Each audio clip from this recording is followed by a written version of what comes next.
সম্মানীয় দর্শক বন্ধুগণ, কৃষক ভাইদের জন্য অত্যন্ত আনন্দের খবর। শস্য বীমা প্রকল্পে কৃষক ভাইদের ফসল নষ্টের ক্ষতিপূরণের টাকা আবারও দেওয়া হবে বলে পশ্চিমবঙ্গ সরকারের কৃষি দপ্তর থেকে জানানো হলো।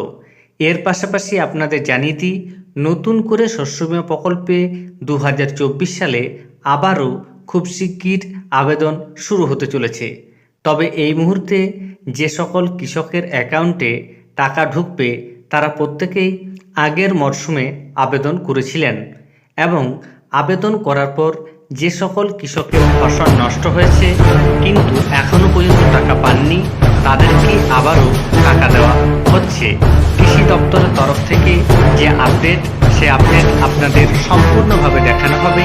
এর আগে আপনাদের জানিয়ে দিই, চ্যানেলে নতুন হয়ে থাকলে ছোট্ট চ্যানেলটি সাবস্ক্রাইব করে নোটিফিকেশন অল করে রাখতে ভুলবেন না এবং যেসব ব্যক্তি ইতিমধ্যেই সাবস্ক্রাইব করে রেখেছেন তাদের জানাই অসংখ্য ধন্যবাদ।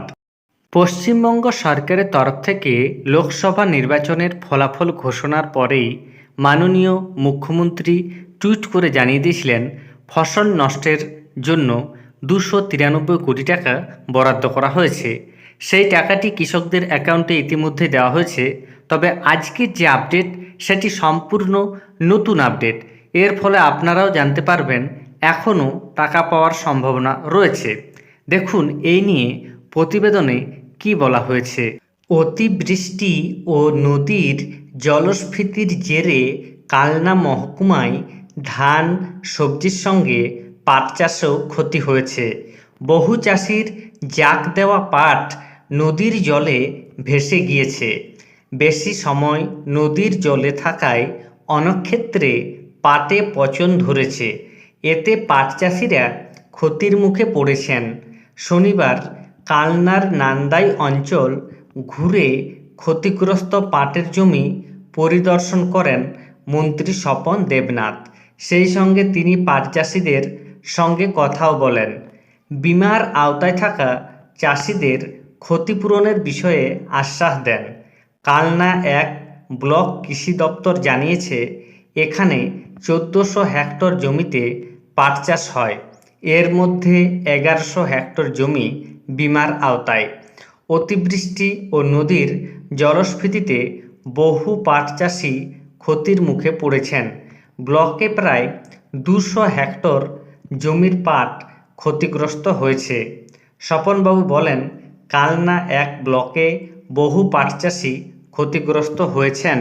বিশেষ করে নান্দাই অঞ্চলে বহু ক্ষতিগ্রস্ত চাষি রয়েছেন।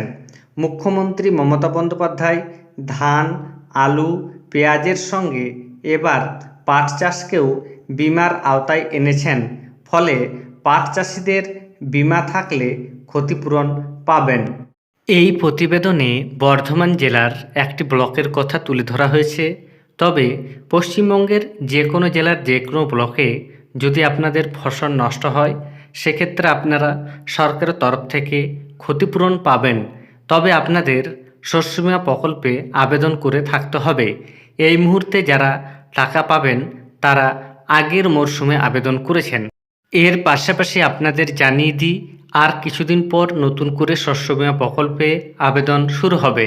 তাই কৃষক ভাইরা প্রত্যেকেই এই প্রকল্পে অবশ্যই আবেদন করবেন। ধন্যবাদ।